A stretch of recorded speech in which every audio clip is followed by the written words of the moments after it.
बिस्मिल्लाहिर्रहमानिर्रहीम, अस्सलाम वालेकुम and welcome to be my guest with Ahmed Gureja. क्या हाल चाल है आप सब लोगों के। सीज़न 3 में आपसे दोबारा मुलाकात हो रही है और हर दफ़ा एक ऐसे गेस्ट को हम लेके आते हैं जो ख़ास तौर पे जब हम बात करता हूँ मैं कम्युनिटी एम्पावरमेंट की, जो लोग कम्युनिटी को जोड़ने के लिए काम करते हैं या कम्युनिटी में अपना नाम बनाना चाहते हैं और लोगों को आगे लेके आते हैं। हमारी कोशिश होती है कि हमेशा हम उन लोगों को इस शो के अंदर बुलाते हैं, इस प्रोग्राम में बुलाते हैं। वैसे तो आप बहुत से आर्टिस्ट से, बहुत से ऐसे ऐसे लोगों से मिलते हैं जो कि अपने प्रोफेशन में अपने नाम और काम की वजह से जाने जाते हैं। मॉर्गेज एजेंट्स होते हैं, रियल्टर्स होते हैं, एडवर्टाइज़र्स होते हैं, मार्केटिंग की फील्ड से लोग होते हैं। और आने वाली एपिसोड्स में आपकी मुलाकात ऐसे कुछ लोगों से कराऊंगा जिनका ताल्लुक एक्चुअली पाकिस्तान से है लेकिन कनाडा के अंदर मुकीम है और ख़ास तौर पे शोबिस से उनका ताल्लुक है। तो जी हाँ, सीज़न 4 जो हमारा होगा उसमें आपकी उन लोगों से मुलाकात होगी।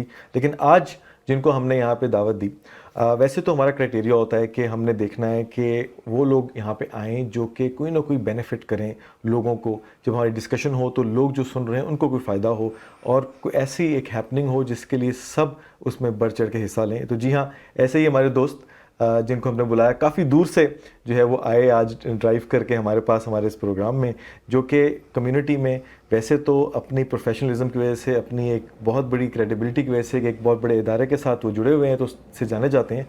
लेकिन उसके साथ साथ जो कि हमारे इस कम्युनिटी में बहुत से लोग माहिर हैं जिसको हम लोग कहते हैं प्रमोशन, मार्केटिंग और ऑर्गेनाइजेशन ऑफ एनी इवेंट्स जो कि आ रहे होते हैं, उसके अंदर वो अपना नाम रखते हैं। जी हाँ, मैं बात कर रहा हूँ बिलाल खान साहब की। बिलाल भाई अस्सलाम वालेकुम and welcome to be my guest. भाई कैसे हैं आप? ठीक? मैं ठीक हूँ, आप सुनाएं। अल्लाह का शुक्र सर। थके थके लग रहे हैं आज कुछ? सर थके इसलिए क्यों आपने इतनी दूर से जो बुलाया देखिए आप आपको बुलाया और आज आपसे काफ़ी बातें होने वाली नहीं, हैं। वो तो आपने रिटर्न करना है फेवर इंशाल्लाह। बिल्कुल इंशाल्लाह, बिल्कुल। अच्छा, तो बिलाल भाई ज़रा बताइए थोड़ा सा, लोग जानना चाहते हैं कि आपका ताल्लुक कहाँ से है, अगर पाकिस्तान से है तो कब आए यहाँ पे और किन किन जो है मुसरफियात के अंदर जो है ना वो आप रहे। बिल्कुल। सो पाकिस्तान से वो हम टीन एज में father move along with family 2005 में हम लोग यहाँ पे अपना स्टडीज़ कंप्लीट करी मैंने इन फाइनेंस। उसके बाद यहाँ पे one of the major bank है उसके साथ एसोसिएटेड हो गया मैं। सही। तो इट्स बीन 18 ईयर्स उसी बैंक के साथ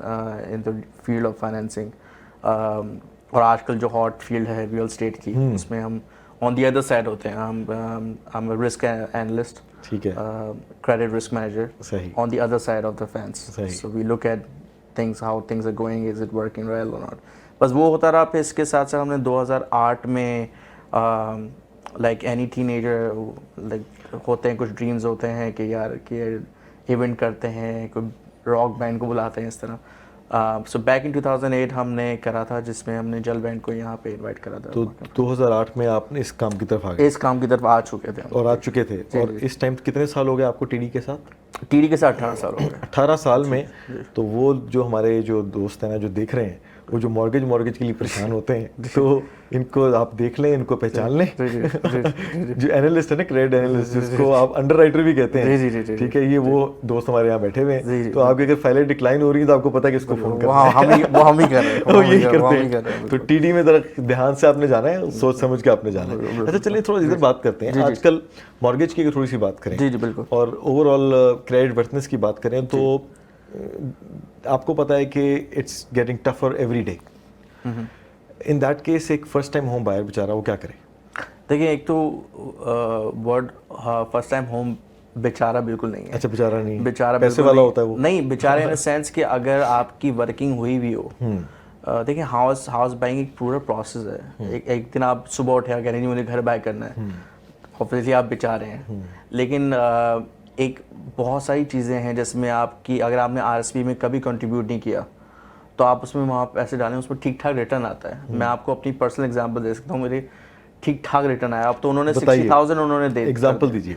मैं एग्जांपल देता हूँ। मैंने कभी आरएसपी में कंट्रीब्यूट नहीं किया था, तो मी और मैं एंड माई वाइफ, हम दोनों के पास अच्छा खासा रूम अवेलेबल था।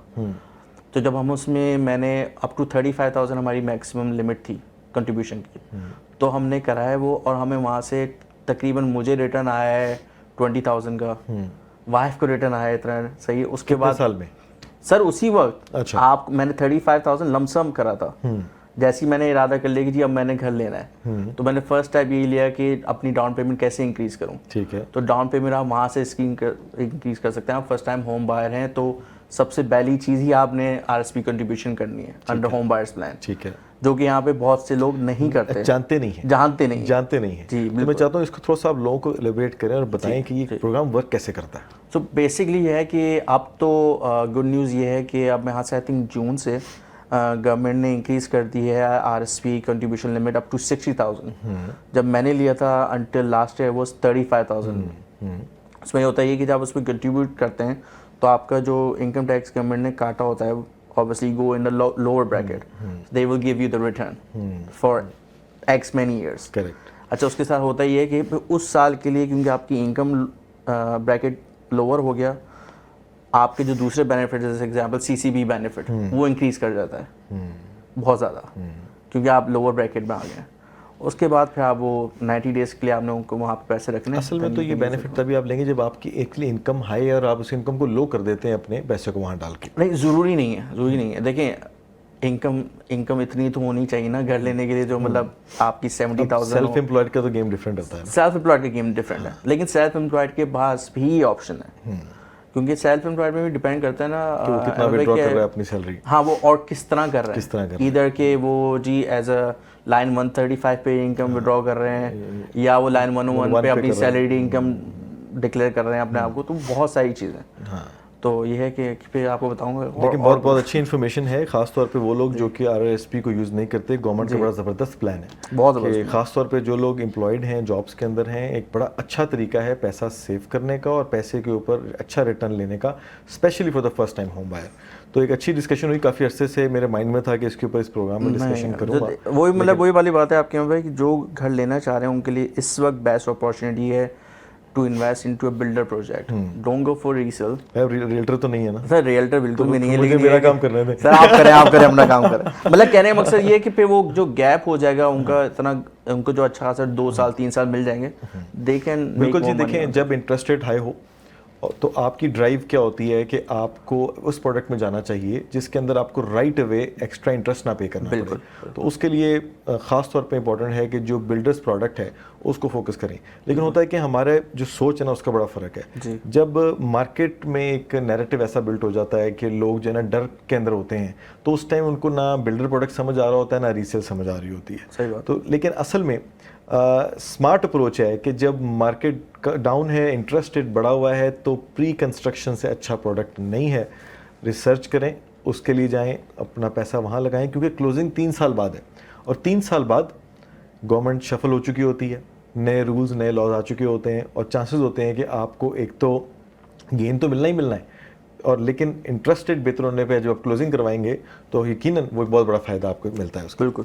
तो बिलावल भाई वापस आते हैं, तो 2008 में जी सर आपने सोचा कि यार जो है ना वो ये प्रमोशन वाला और ये ऑर्गेनाइज करें कोई ना कोई इवेंट, तो इस तरफ आए। हाँ, तो उसमें कितने साल के होंगे उस टाइम आप? सर उसमें होंगे I think 18, I was 18 exactly 18।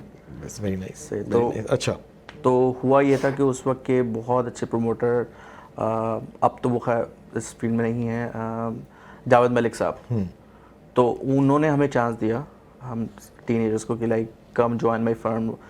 तो we join his firm as a marketing coordinator. सही है। तो हमारी मेन जॉब ये थी कि जी उनको शो रीडिज़ाइन करके देना, उनकी पूरी जो शो की इमेज है वो चेंज करनी है। सही, ब्रांडिंग पूरी ब्रांडिंग करनी है, ऊपर से फिर उनको स्पॉन्सरशिप। तो फिर ये अलग अलग शो के उसमें हमें काफ़ी किसका शो था? किस आर्टिस्ट?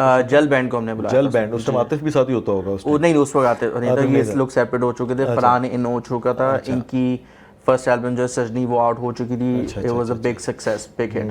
तो जैसे ही सजनी आउट हुई थी समझ लें we were the first one के नॉर्थ अमेरिका से जिन्होंने उनको अटेन करा था। और ये इवेंट किस जगह पे हुआ? ये हुआ था मार्केट फेयरग्राउंड में। ये अच्छा इवेंट हुआ नहीं है। हाँ, अच्छा हुआ नहीं। ये इवेंट हुआ नहीं, ये इवेंट हुआ नहीं। स्टोरी है इसका मतलब। हाँ, ये आर्टिस्ट आ गए, पूरी कैंपेन चल गई, मीट एंड ग्रीट भी हो गया। The day of the event unfortunately we got rained out by huge margin. कि मतलब वो ऐसे नहीं था कि जी बारिश हुई तो रुक गई है, वो there was a proper storm. So obviously वो मार्कम फेयरग्राउंड की लोकेशन ऐसी है कि, और मार्कम फेयरग्राउंड वैसे भी कम्युनिटी के बहुत इवेंट्स हुए। एग्जैक्टली पाकिस्तानी कम्युनिटी की जब बात आती है और मेलों की बात आती है तो मार्कम फेयरग्राउंड का नाम जो है ना वो जरूर आता है। तो इसका मतलब है कि उन मेलों में आपकी कंट्रीब्यूशंस भी रही हैं स्पेसिफिकली इसमें। और इसके बाद वाला एक और हुआ था वहीं पे अपराध का जावेद साहब ने करवाया था। तो वो बेसिकली वो उसमें भी कंट्रीब्यूशन रही। फिर उसके बाद से वी टुक अ गैप। अच्छा, हुआ ये ना कि कुछ अर्सा पहले जब आपसे मेरा राब्ता हुआ तो मैंने कहा यार नवा आया सोने जी बिल्कुल ये मेरे माइंड में बात आई बिल्कुल कि भाई ये वेस्ट एंड पे तो इतने प्रोग्राम होते हैं, जी जी हमारे मिसागा में बहुत से इवेंट्स होते हैं, और कनाडा वाइड में देखा जाए तो पूरे कनाडा में सबसे ज़्यादा इवेंट जो है वो मिसागा, ब्रैम्पटन या मिल्टन में होते हैं कम्युनिटी के। तो मैं कहा भाई ये ईस्ट एंड से कौन भाई हैं, इनके साथ अलग से मुलाकात करनी चाहिए। तो पता चल रहा है कि माशाल्लाह पुराने आप इसके अंदर हैं। जी जी पुराने इसमें हम आए हुए थे, लेकिन ये फिर उसके बाद हमने गैप ले लिया फॉर ऑब्वियस रीजन कि हमें स्टडीज़ थी and that remind me complete your studies. अच्छा, 18 साल की उम्र में ना जी सर बहुत कम लोग हैं कि ये चीज़ सोचते हैं, जी जी जी क्योंकि उनके लिए होता है कि कैरियर बिल्ड करना है यार, कुछ बनना है, कुछ आगे जाना है। जी देखिए ये जो बिजनेस है इसके अंदर थोड़ा शबशबा ज़रा होता है कि मीट एंड ग्रीट है, लोगों से कनेक्ट होना। लेकिन ये है कि हमने देखा है कि ज़्यादातर इसमें वो लोग आते हैं जिनके पीछे कोई ऑब्जेक्टिव बिजनेस का होता है। 18 साल की उम्र में जब आप मेरे ख्याल से स्टडीज़ ही कर रहे होंगे। जी स्टडीज़ प्लस मैंने ऑलरेडी स्टार्ट कर दिया टीडी से पार्ट टाइम, टीडी के साथ पार्ट टाइम स्टार्ट कर दिया। जी जी तो उस टाइम जब इसके अंदर आए तो ये ऑब्जेक्टिव था कि पैसे बनाने हैं कि बस शौक है? सर उस वक्त ये था कि ना पैसों का इतना था, ना ये था कि लाइमलाइट चाहिए। उस वक्त ये था कि यार we need to do something different जो कभी किसी ने ना किया हो। और अभी भी जो हम कर रहे हैं हमारा एम यही रहता है कि यार लेट्स डू समथिंग डिफरेंट, हट के करें। तो ये बताएं बिलाल भाई कि पाकिस्तान में कभी ऐसे शोज़ कराए थे आने से पहले यहाँ पे? नहीं, पाकिस्तान में सर, पाकिस्तान में मैं मतलब इंटर ही कंप्लीट कर रहा था अपना, तो वहाँ तो आपको पता है वहाँ ये था कि वहाँ कॉलेज से आता था फिर ट्यूशन्स पढ़ाने चले जाता था। इन्फ्लुएंस वगैरह इस किस्म का, क्योंकि देखें वो तो बंदा तभी आता है ना जब किसी को देखा हो यार ये कर रहा है तो मैं इसमें घुसूं। सर ये तो बैंड्स वगैरह का ये इसका तो बहुत ज़्यादा मतलब शौक, मतलब वो इवन कि वो जो शादी वगैरह में जो फंक्शन होते थे मेरे तो मतलब स्पीकर्स देख देख के मैं खुश होता रहता था यार कितने बड़े बड़े स्पीकर्स आके लगे हैं यहाँ पे, ये वो तो वो था शौक तो था। लेकिन कभी ये मतलब इस तरह का पाकिस्तान में चांस नहीं बना, अपॉर्चुनिटी भी नहीं थी, ना वसाइल थे और ना टाइम इजाज़त देता था। अच्छा अच्छा अच्छा। तो फिर इसके बाद आपने सोचा कि 2008 से लेके 2023 तक पिछले साल तक मैंने आपका पोस्टर पहला देखा। जी जी जी। तो ये तकरीबन बीच में कितने साल बन गए जी? सर ये तकरीबन 13-14 साल 14-15 साल आपने सुकून किया। बिल्कुल। और फिर एकदम से जो है ना वो रूज आ गई कि भाई अब वापस कुछ करना है। वापस कुछ क्या रीज़न बनी? अच्छा, उसमें ये था कि मेरी टीम मेंबर होती हैं समार खान, और हमारे साथ 2 और मेंबर्स हैं, एक है मोइन खोकर एंड खालिद इकबाल। तो समार क्योंकि मेरे साथ 2008 में भी थी और we just met on a dinner, और उसने बोला कि यार Bilal let's do it again. तो वहाँ से आपको पता है कि हिम्मत बन जाती है। फिर हमारे साथ जो 2 मेंबर्स हैं उन्होंने ज्वाइन करा हमें उस समय वो हमारी बैकबोन है, वो हमारी सपोर्ट है। वो कहते हैं यार तुम जाओ बच्चों, जाओ खेलो अपनी फील्ड में, और if anything happens we are there to support. तो वो एक अच्छा कॉम्बिनेशन अच्छा बन गया। फिर हमने एक टेस्ट रन करा लास्ट ईयर धर्म समर फेस्ट का। पहले तो हमने रिसर्च करी कि भाई धर्म में ऐसी कोई चीज़ हो भी रही है, तो पता चला जी नहीं हो रही है, कुछ भी नहीं है। और जो कर रहे हैं वो भी बाहर से आके कर रहे हैं लोग, जैसे दूसरे फेस्ट हो गए ये सही है। लेट्स डू इट यार। तो अभी हम जानेंगे इस पूरे प्रोग्राम के बारे में, और अगला जो हमारा जो है ना जो पार्ट पूरा इस पर डिस्कशन होगी। लेकिन होता ये कि हमारे इस प्रोग्राम में जो गेस्ट होते हैं ना हमारे, हम उन्हें कहते हैं कि अगले 20 सेकंड के लिए आप होस्ट हैं। अच्छा। और हम ये कैमरा दे देते हैं उनको। ठीक है कि ब्रेक आपने लेनी है। सही है सर। ठीक है सर, ले लेंगे सर। ये आपका कैमरा है जी, ठीक है जी, और यहाँ से आपने लेनी है ब्रेक। तो ओवर टू यू। सर नाजरीन, इतनी अच्छी बातों से आपका दिल भरा नहीं होगा, लेकिन हम छोटी सी ब्रेक लेंगे और आपको ब्रेक के बाद मिलेंगे दोबारा।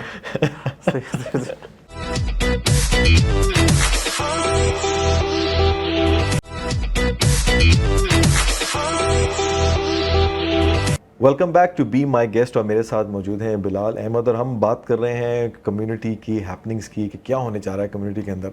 तो जैसे हमेशा मैं बात करता हूँ कि जब ऐसे इवेंट्स हम लोग करते हैं और जब ऐसे प्रोमोटर्स को यहाँ बुलाते हैं, असल में मकसद क्या होता है कि कम्युनिटी को जेल अराउंड करना, कम्युनिटी को आपस में जोड़ना। क्योंकि जब आप गैर में बैठे होते हैं तो आपको ऐसे मौके मिलते हैं, तभी आप लोगों से मुलाकात करते हैं, तभी आपकी नेटवर्किंग होती है, तभी ताल्लुकात बनते हैं। और ख़ास तौर पे जब हमारा ताल्लुक़ पाकिस्तान से हो और पाकिस्तानी रवायत और पाकिस्तान के जो मामलात अगर हमें यहाँ पे मिल जाएं और यहाँ देखने को मिल जाएं, ख़ास तौर पे जिस तरह मुल्क शहर के अंदर बहुत से फेस्टिवल होते हैं, फूड फेस्टिवल्स होते हैं, बहुत से मेले होते हैं, लेकिन वो मेले जो आप यहाँ पे करें और आप दोस्तों के साथ मिलें तो हमें क्रेडिट देना चाहिए उन सब प्रोमोटर्स को जो ये एफर्ट करते हैं, और उनमें से बिलाल भाई हमारे साथ आज यहाँ पे हैं। तो बिलाल भाई, हमने जान लिया कि 2008 में क्या किया आपने, अब 2023 के बाद 2024 में क्या होने जा रहा है? अच्छा जी, 2023 के बाद फिर हमारी और थोड़ी हिम्मत बंदी कि यार then we had portfolio buildup. हमारी जो ऑर्गेनाइजेशन है BMK events and promotions limited, जब वो पोर्टफोलियो बिल्डअप हो गया उसके बाद हमने एक इवेंट और करी, एजेक्स हॉलीडे फेस्ट, वो भी बहुत हिट गई। एजेक्स हॉलीडे फेस्ट, ये क्या आप 2023 में किया? 2023 दिसंबर में किया ये भी। करेक्ट। अच्छा, वहाँ से भी फिर रिस्पांस बहुत अच्छा आया, फिर हमें समझ आ गया like it's time to make a big jump, to go on. फिर हमने अब जो करा है कि टाउन ऑफ विडबी के साथ हमारे को इसमें मेंशन करना चाहूँगा, स्पेशली मलिया शाहिद जो वहाँ की रीजनल काउंसलर भी हैं, तो उन्होंने हमें काफ़ी सपोर्ट करी।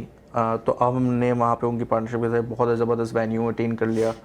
उसके साथ साथ फिर हमने मेक श्योर करा कि जो आजकल आवाम के में काफ़ी हिट चल रहा है, अहमद जान ज़ेब, तेरा मेरा प्यार, बड़ा नाम, तो उनको हमने अटेन करा, क्योंकि मैं यहाँ से उनसे ज़्यादा किसी को नहीं सुनना चाहती इस वक्त public, and this will be the very first time he will be performing. अच्छा होता है ना कि जब ऐसा आर्टिस्ट आता है ना, वो हमारे पास भी दो किस्म के जो है ना वो यहाँ पे लोग हो चुके हैं। एक है जो कि एज अबव 40-45 है, तो हम लोग ज़रा नॉस्टैल्जिक फील करते हैं जब ऐसा कोई आर्टिस्ट आता है, और एक पॉपुलेशन है जो कि 20-22-23 वाली है, तो वो कहती है जी आतिफ असलम तक बात समझ आती है उसको। अब बहुत से ऐसे होंगे लोग जिनको अहमद जान ज़ेब का नहीं पता, खासतौर पर जो न्यू जनरेशन के। बिल्कुल। तो थोड़ा सा बताइए कि अहमद जान ज़ेब के बारे में थोड़ा सा बताइए कि कितना अरसे से वो जो है वो सिंगिंग कर रहे हैं। अहमद जान ज़ेब तो सर वो जैसे आपने बोला, हमारे एकदम से वो शुरू हो जाता है कॉलेज डेज में। उनकी पहली एल्बम आई थी परसेश, कहो एक दिन, और एक बार कहो तुम मेरी हो, और सारे मतलब अभी किसी ने, एक बच्चे ने शायद फेसबुक पे हमारे ग्रुप में डाला था कि I love his one and only song तेरा मेरा प्यार अमर। अब उसको कौन बताया कि मेरे भाई, अभी रिसेंटली एक OST भी किया उन्होंने, कोई OST वही तेरा मेरा प्यार अमर पे ही जो टीनेजर्स हैं हमारे यहाँ के, लेकिन हमने देखा इनका भी कमबैक हुआ है बड़े अरसे बाद। इन्होंने भी काफ़ी अरसे में अहमद जान ज़ेब ने मेरे ख्याल सिंगिंग को खैराबाद किया हुआ था जी। जहाँ तक मेरा ख्याल है वो ये था कि he was very attached to his parents. अच्छा। तो after his father pass away he took 7 years gap. उसके बाद बताया सर आप यहाँ पे 1 साल की ब्रेक ले लें तो आप चीज़ें चेंज हो जाती हैं।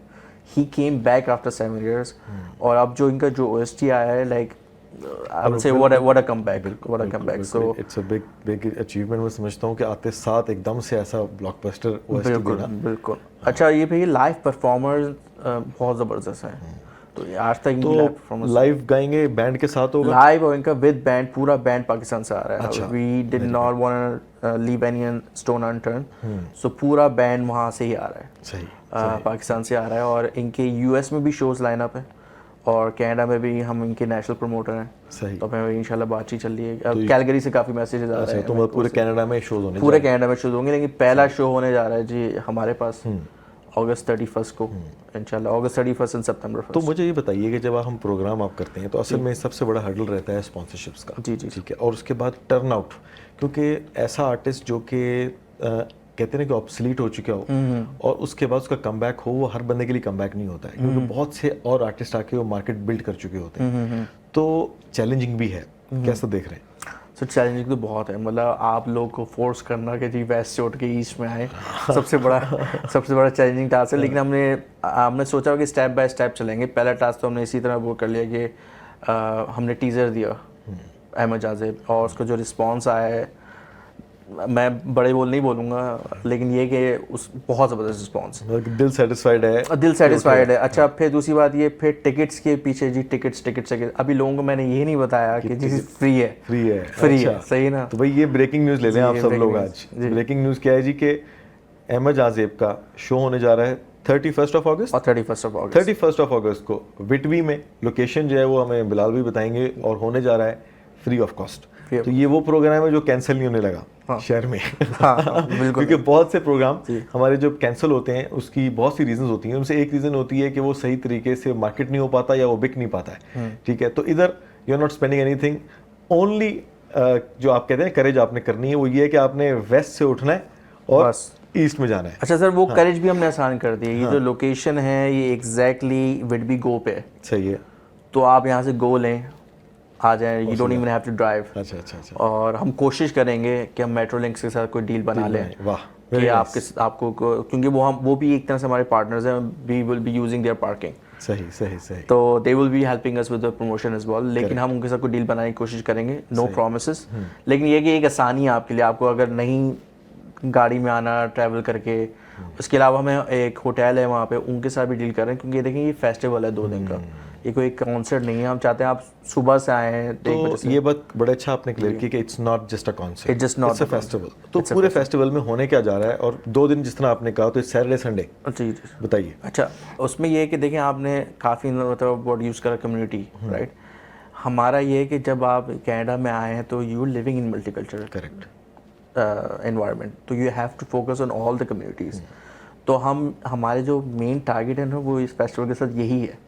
हम ऐसा करना चाहते हैं इसको डिज़ाइन कि कोई उठ के ये ना कहे जी ये तो पाकिस्तानी इवेंट था, या ये तो इंडियन इवेंट था, या तो देसी इवेंट था। तो हमारा एक्टिविटी में ये कि 1 बजे शुरू हो रहा है ना ये फेस्टिवल, और हमने ये भी रिसर्च करी कि जी जो दूसरी कम्युनिटी हैं वो सो के उठती हैं 9 बजे और 9 बजे आ जाती हैं, 9 से 3 उनका टाइम है, और जो हमारी कम्युनिटी वो 3 बजे उठती है, सही है ना। तो हमने इसी तरह डिज़ाइन करा कि जी पहले वहाँ पे लोकल बैंड्स हैं, ठीक है, जिसमें एक बैंड है जो U2 बैंड है उसको ट्रिब्यूट देता है वो, ठीक है, इट्स कॉल्ड एक्रोबैट बैंड, ठीक है। फिर एक बैंड है शूटर्स, ठीक है, दे विल बी परफॉर्मिंग सही है, इंग्लिश सॉन्ग्स, सही है, इट्स अ वेस्टर्न बैंड, ठीक है, दे विल बी परफॉर्मिंग। उसके बाद फिर बच्चों के लिए जैसे डिज्नी ऑन आइस में होता है, बिल्कुल उसी की परफॉर्मर्स हैं डिज्नी ऑन आइस के, वेल ट्रेंड, वो करेंगे perform. They will be Elsa and Anna show for the kids, Batman and Spiderman gonna come, Mirabel will come and perform. तो आपने हर घंटे को कवर किया हुआ है सर बिल्कुल कवर्ड है ये, इसमें कोई ऐसा और घंटा जब नहीं हम है। स्टॉल्स की बात करते हैं और फूड की, और बच्चों के लिए कोई एरिया वगैरह डेजिग्नेट अच्छा, इसमें बच्चों के लिए ट्रेन राइड्स हैं, अच्छा उसमें भी नो कॉस्ट। फिर इसमें बच्चों के लिए बाउंसिंग कैसल हैं, नो कॉस्ट। तो वो उसके बाद फिर तकरीबन 50 जो है हमारे पास ईजिली है। अभी और भी हमारे पास प्रेशर है कि आप बढ़ाएं बूथ, नंबर ऑफ बूथ्स, सही, लेकिन 50 तो हमारे पास सिर्फ खाने पीने के स्टॉल्स हैं। इसके अलावा फूड ट्रक्स अलग है। तो मतलब you are in for like, आपको हम मेक तो आप जब एंटर हो रहे हैं तो आप बोर नहीं हो रहे, नहीं, आप और सर एक फैमिली के साथ आएंगे, पूरा माहौल होगा, आप अपनी चेयर लेके आए, मेरा ख्याल है। चेयर आप लेकर आ जाएं, क्योंकि आपको पता है हमने पैसे ही वैसे तो ना फ्री में कर दिया हर चीज़, तो चेयर आप लेकर आ जाए बेहतर है। लेकिन ये है कि for a nominal cost around like $50 you can have a VIP area, you can have a seat in the VIP area. ये सिर्फ एक वाहिद कॉस्ट ही है, वो भी इस वजह से क्योंकि you will have a comfort, आपको पता है आपकी सीट वहाँ पे एलोकेटेड कवर्ड है। शेड आपको होगा मेरा ख्याल है, और कवर शेड हम कोशिश कर रहे हैं कवर शेड की, लेकिन उसमें आपको पता है सिटीज़ की कोई रिक्वायरमेंट होती है, बिल्कुल ऐसे 10 बाई 10 से आप एक्सीड कर गए तो आप परमिट चाहिए, हाँ तो परमिट से।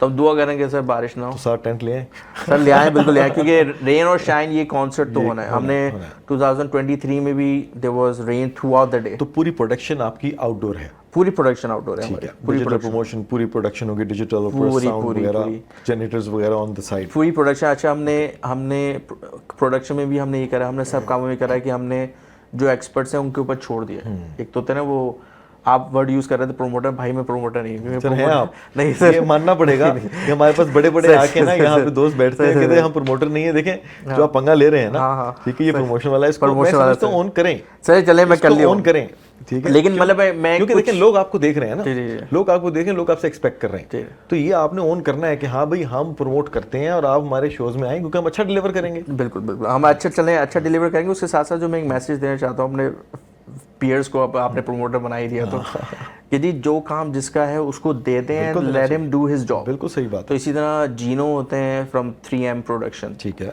ही टुक अ चार्ज, सो लाइक अब वो जीनो भाई जो करेंगे, मैंने उनको विजन दे दिया है, he understood my vision, so production उनके हाथ में है। फिर डायनेमिक सिक्योरिटी होती है वो उनके हाथ में है। तो मैंने अपना काम जितना कम करना है वो कम कर दिया। बहुत अच्छा, बहुत अच्छा। तो August 31 and September 1 तो इंशाल्लाह, और उसके बाद अगले दिन भी आपका एक अगले दिन सो में हम जो ला रहे हैं वो सरप्राइज है। अच्छा, अभी हम सरप्राइज रखें फिर उसको? नहीं ना, किसे खोल देते हैं सरप्राइज। मौज़म अली खान जो कि एक बहुत वेल नोन अपना टीवी एक्टर भी हैं आजकल, but basically he is a singer. और हमने करा है ट्रिब्यूट टू जगजीत सिंह। दूसरे जो दिन जो हमने रखा है, अच्छा वो सरप्राइजिंगली मैं समझ रहा था कि यूथ उसमें अट्रैक्ट नहीं होगा, लेकिन जैसे मैंने उनकी लाइव परफॉर्मेंस कोई फरियाद की वीडियो डाली तो उस पे तो यूथ मतलब इतना रिस्पांस यूथ की तरफ से आ रहा है, बेटा Very क्या हो good, रहा है, क्या हो रहा है very आजकल। very good. तो खैर वो जगजीत सिंह के साथ जगजीत सिंह के साथ कह रहा हूँ, जगजीत सिंह को ट्रिब्यूट बोलेंगे। हाँ। और वो बहुत ज़बरदस्त, वो समझ लें उसको मैं कहना चाह रहा हूँ कि first time in Korean industry live open air ghazal concert, very good. जो कि हॉल्स में ही होता है गज़ल कॉन्सर्ट, ये ओपन एयर कर दिया हमने। तो thank you very much Bilal for part Thank of you, be sir. My Thank guest. you. तो हमारे सब जो दोस्त देख रहे हैं, मैं बताता चलूँ आप सब लोगों को कि ये जो प्रोग्राम होने जा रहा है 31st of December, 31st of August. 31st of August and 1st of September, ये वो 2 दिन है जिसमें आपने छुट्टी कर लेनी है और कोई काम नहीं करना, क्योंकि ये 2 दिन में आपको एंटरटेनमेंट मिलनी है, आपको फैमिली के साथ अम्यूज़मेंट मिलनी है, आपने लोग दोस्तों को लेके आना है। और ऐसा इवेंट जब एक हमारे अपने पाकिस्तानी जब इवेंट बनाए और उसको आगे लेके आए, तो हमारा फ़र्ज़ बन जाता है कि ऐसे इवेंट को हमने प्रमोट करना है और मिल के इसमें जो है ना वो कंट्रीब्यूट करना है। तो ख़ास तौर पे जो वेंडर्स हैं जो कि अपने बूथ्स वगैरह लगाना चाहते हैं और चाहते हैं कि इस इवेंट से उनको फ़ायदा हो, जो स्पॉन्सर्स हैं जो कि इस इवेंट का हिस्सा बनना चाहते हैं, बिलाल खान को अप्रोच करें। BMK इवेंट्स के ऊपर जो है ना अपने फेसबुक पे, इंस्टाग्राम पे जाएं, उनको कांटेक्ट करें। तो जी हाँ, आज आपकी मुलाकात कराई हमने बिलाल से, और इसी तरीके से आने वाले और से बहुत से जो हमारे शोज़ होंगे उसमें आपकी बाकी बहुत से ऑर्गेनाइजर्स और प्रमोटर्स से मुलाकात कराएंगे। देखते रहिए be my guest with Ahmed Kureja.